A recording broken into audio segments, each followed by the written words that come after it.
Welcome back, ladies and gentlemen. Good afternoon, in fact. And for fathers in the room, happy Father's Day. To ensure you make the most, there are a few. To ensure you make the most of your Cannes experience and you don't miss a thing, suggest you download the CannesLions app that's brought to you by PhD. You can visit the App Store or Google Play to download it. Next, we move on to the first of this week's Lions Live winners. Today, the creative process is becoming faster, more flexible and more open, with the live storytelling movement being perhaps the greatest shift in our industry today.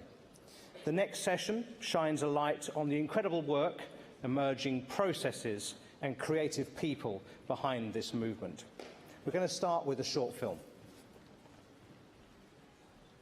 I got this call from my wife saying, I've just seen this tweet, you must look at this right away. And David Cameron tweeted a photograph of himself holding a telephone to his ear and looking serious. The brilliant Rob Delaney, he'd seen this, and what he tweeted was a photograph of him with a tube of toothpaste in his hand instead of a telephone. So I looked around and there was a tube of wet wipes. So I put this to my ear and put on a very serious face with the same little remarks that Rob Delaney had made. Well, it exploded. It was an hour later before I looked and saw the multitude of photographs that other people had tweeted. I mean, one guy was holding a dog, somebody else had a baby in their hands, naked little baby. There were bread rolls, there were bananas. It was all very funny. I think there is a hunger for this kind of in-the-moment excitement. And people today are excited by that, by the immediacy of it. It connects them to events, it connects them to people instantly.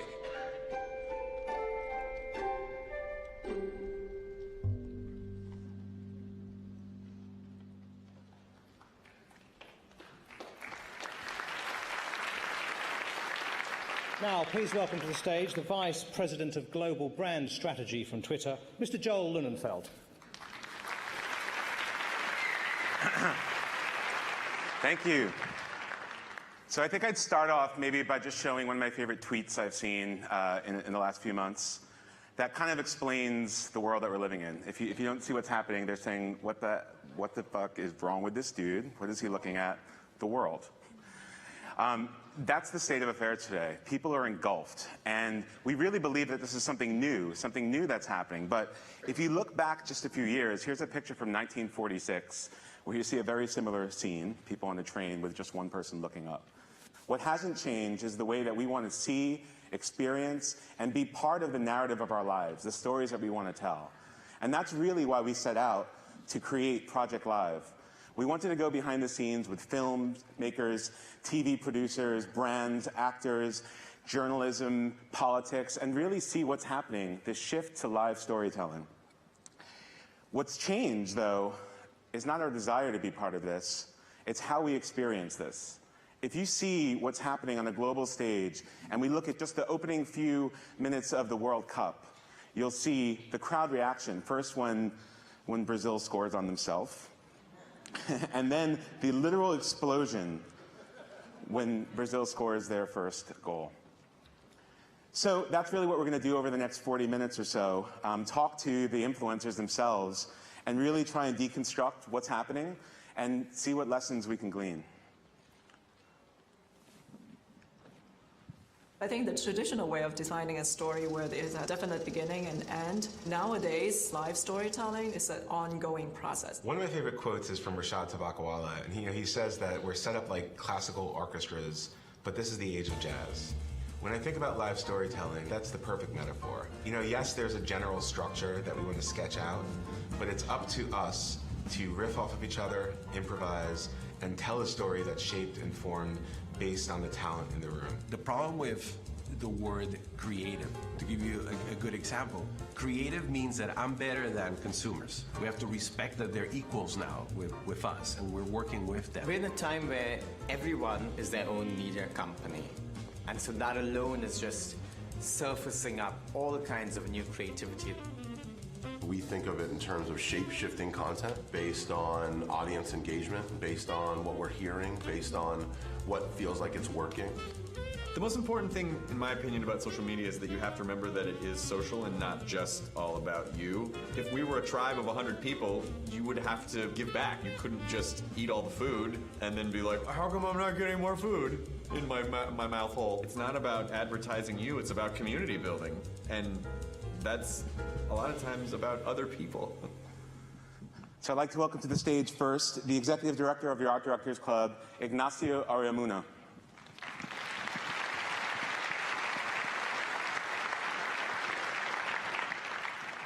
Thank you, Ignacio. Thank you. All right, so I think the first thing to do is to put storytelling in perspective, because in advertising we use all these big terms, you know, transmedia, 360, storytelling. And I think sometimes we eat our own Kool-Aid, and consumers don't think like that, you know. No one is thinking, oh, a brand is storytelling me, and you don't want to get to the point where your client is like, yeah, I like, what happened with viral, give me 2 orders of storytelling. It doesn't work like that. You're not in control. So let's go straight into one example, which I guess some of you might have seen, which is the Ryan Gosling won't eat cereal. Have you guys seen this before? Yeah, cool. So, I mean, the story is really simple. Ryan McHenry, a director, was at home watching a Ryan Gosling movie with his cereal, and then he noticed that, Ryan Gosling was looking at his cereal, and he's like, hey, I'm just gonna put this on Vine. And I think he had very few Twitter followers back then, 10, 20, less than 100. And next thing you know, boom, all these people started, liking it and liking it and liking it. And then I'm going to do another one. And then, boom, it exploded. And so by the time he was still watching the other movies, he couldn't keep up with it, and it took over. So let's just watch it and see, recap. I took my wife and slept with her.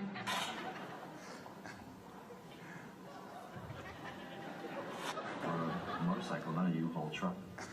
And he said, that's strange because...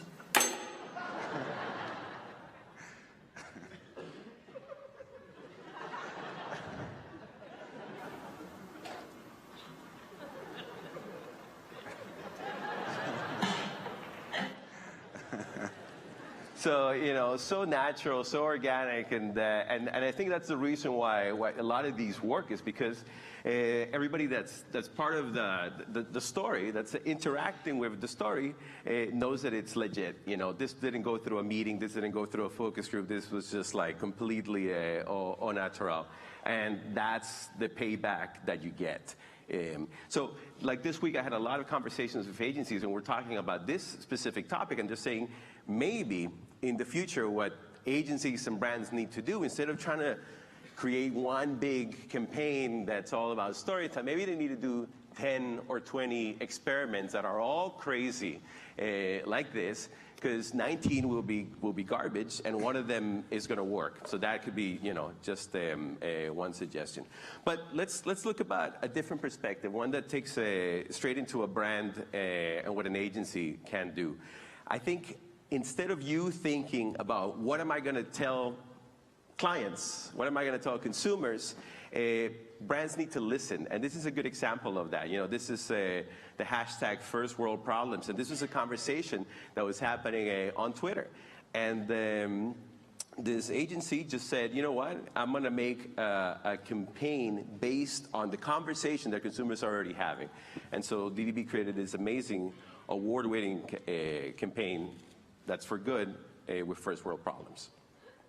I hate when my phone charger won't reach my bed.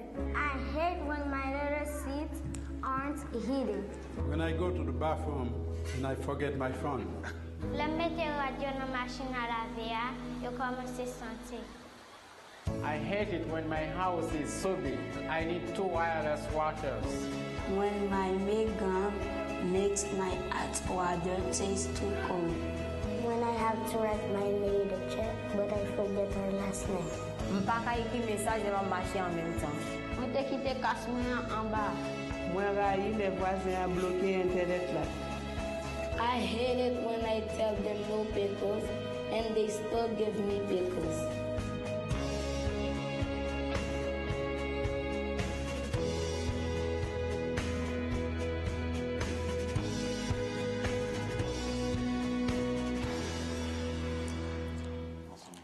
Beautiful campaign. Beautiful campaign. Thank you, Ignacio. Really appreciate you coming out here, and I'm excited to welcome our next guest to the stage. And one more, just don't leave me hanging. Okay. Thank you. And we're going to talk now about the shift from creatives to brands. And really, you know, if you look at brands' marketing war rooms and everyone sitting around the table at once, that's really what we wanted to explore in this project. And here's a quick video that recaps what we saw. There's something really provocative about the idea that you can connect to somebody in the moment when it's most relevant to them. The Super Bowl blackout last night helped Oreo brand shine brightly. Tweet heard around the world. Everybody asked me the same question, like, you know, how could you have prepared? The key with that is that we were prepared with a model to be agile. So when it came to the Super Bowl, we were able to turn around that tweet within 4 minutes. The way we wanted to operate for Super Bowl is to allow our conversations to reach consumers more directly. This year, we launched Axe Peace. We invited people to snap a selfie of their kiss for peace. We took all those pictures, put them up in Times Square. Tens of thousands of pictures come in, but then that turned into millions of impressions. During Fashion Week in the fall, we partnered with Rebecca Minkoff during her live fashion show. We pushed out a tweet that told our card members that they could buy this beautiful Rebecca Minkoff bag just by tweeting a special hashtag. It was commerce on the Twitter platform in a way that had never been done before. Whether you're a brand or a celebrity or a consumer, all those stories and all those conversations are coming together in a way that makes it so much bigger and so much more interesting and so much more engaging. I'd like to welcome to the stage Leslie Berland, Senior Vice President of Digital Partnerships and Development at American Express. Hey there. Leslie. How are you? Great to be here. You know, as marketers, the world we're living in today, what we're really experiencing is such a loss of control, right? We don't control our brand, we don't control our image, we don't control even the messaging that we're putting out in the market. Really, if you think about it, it is the dynamic, real-time conversations that are happening all over the world by people telling stories that are shaping our brand and our identity. I think you have a clip of, you know, people saying what they want, how they want it, talking about our products and services. Hi, me. I know you want it. You're cute. I love you. Clarence.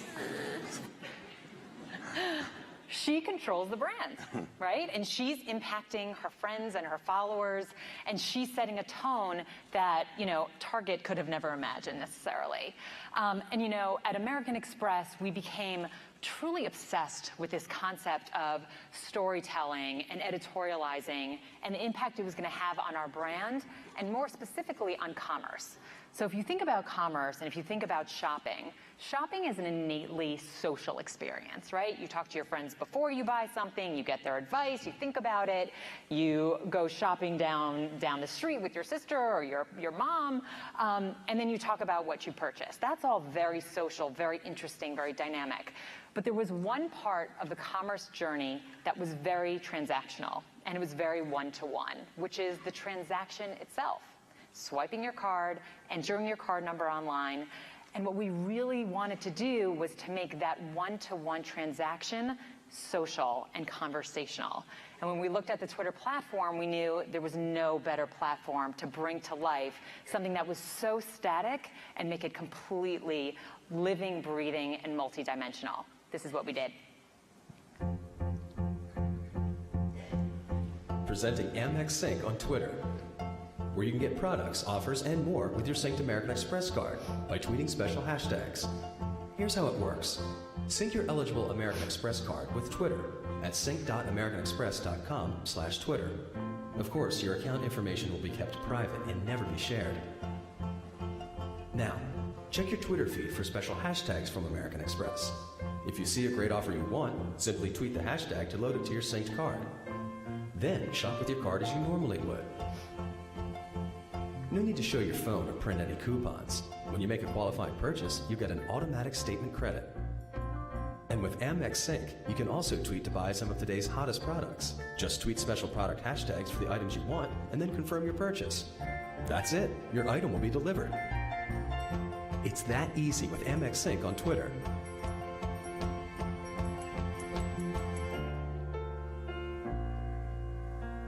To learn more and get started, head over to sync.americanexpress.com/Twitter.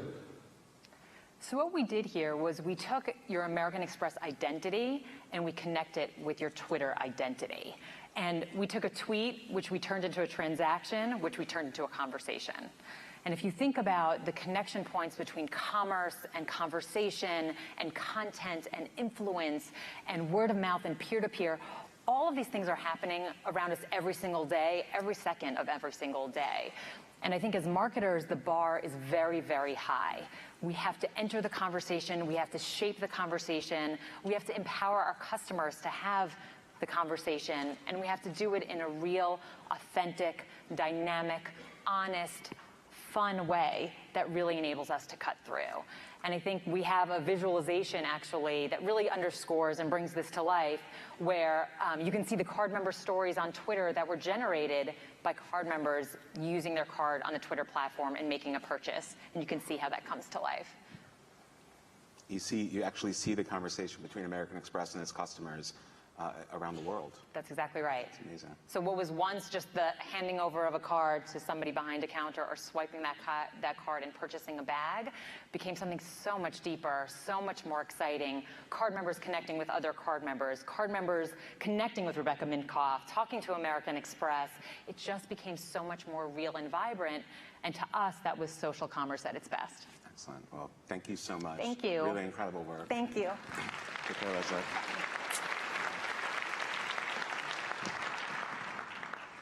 Okay, and when we just zoom back to the world of entertainment, we see these similar trends that brands and creatives in our industry are trying to tackle.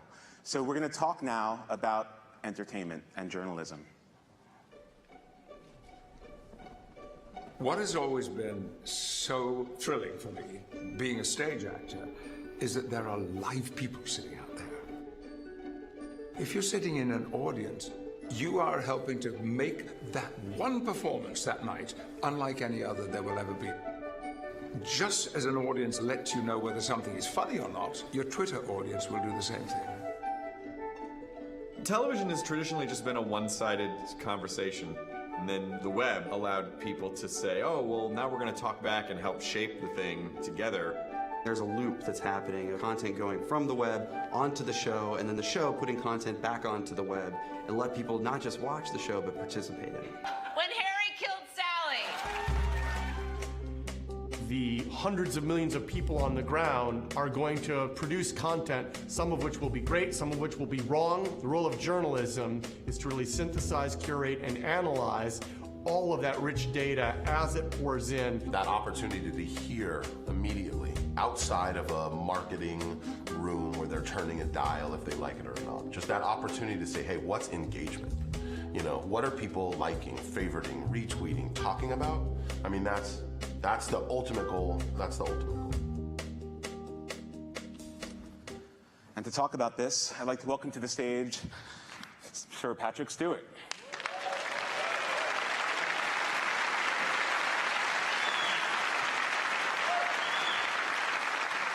Thank you, Patrick. Thank you. I have to say, one of my favorite stories in recent years has been, I think, what's now called the bromance between you and Sir Ian McKellen. If you haven't seen this story on Twitter, it's quite amazing. Their followers were actually quite separate. When you look at your community versus Ian McKellen's community, you have many similar people in common, like Steve Martin, but ultimately your community is different. Well, throughout the course of a year, if we look at this data a different way, what you'll see is many conversations that are mentioning you, of course, conversations that are mentioning Ian McKellen. But when you look at the yellow dots, what gets quite interesting is the conversation about both of you over a year-long timeline. And you'll see some of these tweets unfold live. You'll see the community reacting. And ultimately, what starts to happen over time is the communities that you share come together, and you then reach a global audience talking about you. So I'd love to hear a little bit about how this started, what was the context, and what results did you see? Thank you, Joel. Let me first of all thank Twitter for inviting me here, and also the Cannes Lions. This is a pinch me moment for me, because it is less than 2 years since I entered the world of social media, less than 2 years since I sent out my first tweet, and now here I am sharing the stage with you, talking about this phenomenon. A little over a year ago, Ian McKellen and myself were preparing to mount a very audacious Broadway project. 2 plays in rep. 2 plays with 4 male characters, a company of only 4 actors, so the same 4 actors were in both plays, and the plays were by great 20th century writers, but very challenging 20th century writers, Samuel Beckett and Harold Pinter. Coupled with that cultural weight, there was also the fact that on stage there was going to be Gandalf and Magneto, Captain Picard and Professor Xavier. Well, it doesn't get weightier than that. And so Ian and myself and our director, Sean Mathias, talked a little about how can we make this project seem a little more entertaining and quite not so deadly serious. Well, it was in a conversation with my wife, Sunny, that we hit on the idea of Gogo and Dee do NYC. Gogo and Dee are the familiar names of Estragon and Vladimir in Waiting for Godot. And we imagined a scenario in which the 2 characters identified by their famous iconic bowler hats, but otherwise recognizably Patrick Stewart and Ian McKellen in their own everyday clothes would show up in iconic, famous New York locations, the locations that all the tourists first try to hit when they come to that great city. And we would just be enjoying ourselves, having a good time. In this way, we were sending a kind of a love letter to New York and telling New York how happy we were to be there and to be on Broadway. But at the same time, we were hopefully intriguing people by the idea that these characters, Gogo and Dee, were somewhere hanging around as tourists. And we assembled a collection of these iconic photographs. We went out one morning with a car and driver, the 2 of us, and my wife, and a change of clothes, because we wanted to be in different outfits for each photograph, which meant that had you had your wits about you and looked in the back of a 4x4 driving up the West Side Highway, you would have seen Patrick Stewart and Ian McKellen naked in the back of a car, changing their costumes. We should have tweeted that out. You should have tweeted that. Yes. Darn! We missed it. And in this way, we let people simply know that we were in New York and on Broadway, and at the same time, tried to be entertaining and amusing. So there was a double objective. One was information, one was that something important was happening, and the other one was sheer, simple fun. And speaking of fun, I think the most engaging tweet was sent during the Super Bowl. This one over here. By the time this tweet was sent, we had been attending countless advertising promotional meetings with our team of more than 30 people. And at first, they had been somewhat patronizing about this little idea of ours. They thought it was a cute idea, but not significant. By the time the Super Bowl came around, Go and Didi do NYC was always the first subject on the agenda for that meeting. And when we mentioned Super Bowl, all kinds of ideas came up. We'll get you in the stadium. We'll get you with all the teams. Somehow we'll get you on the pitch. It will be well, instead of that, all we did, 5 minutes before a show one night, we assembled in one of our dressing rooms, each one of us wearing the team shirt and holding a football. But unfortunately, being English, we got it wrong, and it wasn't a football, it was a soccer ball. And that same kind of irreverent fun was what colored everything we were doing. And speaking of this fun, how has social media, how has Twitter changed the story of Patrick Stewart? Significantly, I feel, and that changing story continues, and it's one of the most satisfying aspects of this for me. I have always enjoyed wackiness, foolishness, silliness, but somehow I got stuck with these characters that I played, Captain Picard and Charles Xavier, all the Shakespeare characters, Macbeth and Hamlet and so forth, Lear. And so an impression of who Patrick Stewart was becoming fixed in my audience's mind, even in the minds of those people who had never seen me on stage. So by using my own sense of fun and humor on Twitter, this is purely for my wife Sonia and my own entertainment. If it entertains and amuses us, then perhaps it will entertain and amuse someone else. The end result is that I now get calls from The Daily Show, from The Colbert Report, from Funny or Die, from other things to do with Seth MacFarlane, and I am now increasing, the Comedy Awards, the only actor in the whole building at the Comedy Awards, so the whole impression of Patrick Stewart is in the process of being transformed exclusively by the things that we've been doing on Twitter. That's incredible. And yeah, leading to new projects with Seth MacFarlane. We are now in the early planning stages of a new half-hour comedy series which Seth MacFarlane has created and will be the senior producer of, with Jonathan Ames as our principal writer, which is entirely a comedy show. It is a genre I have only dipped my toe into the past with guest appearances in shows like Frasier, but only guest appearances. But now to be the leading performer in such a show is so exciting at times I forget to stop breathing. Well, I can't wait to watch Twitter to see what you'll be doing for that show. So we have, the world's greatest and youngest inspiring creatives here that are trying to figure out their own story, their own platform, trying to break into this world of live storytelling. How did you even choose this platform, and what advice would you have to the creatives in the world on how to jump into something like this? Do you tiptoe in? Do you experiment? Well, certainly tiptoeing was important to me, but what appealed to me when I looked at all of the different options was the element of connection that would occur with Twitter. And I looked at what other people were doing.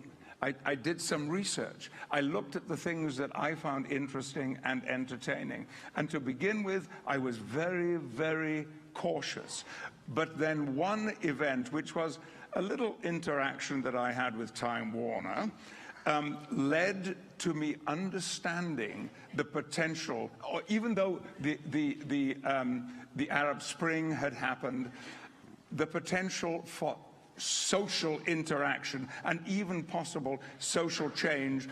I'm associated with a number of important organizations, Refuge, a domestic charity, a domestic violence organization, Amnesty International, that by making potent, strong, urgent points about some of these organizations, you can affect the world that we're living in. I see you reach out to your friends on Twitter quite often to share your messages and your tweets. It's incredible.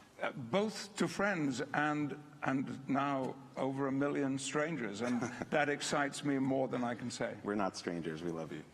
We're your friends.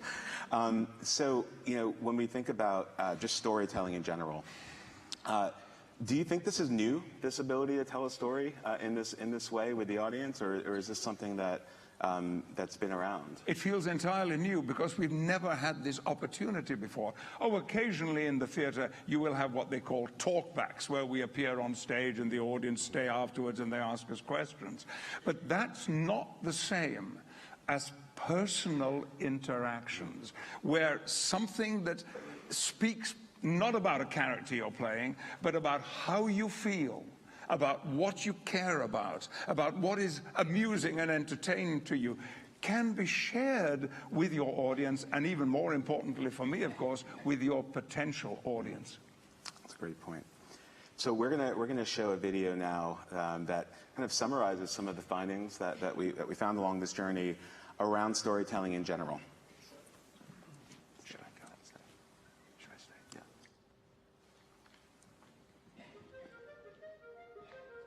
You know, for a long time, stories, it was an oral tradition. It's like somebody would take a story, then they would embellish it, they would go on, they would talk to other people.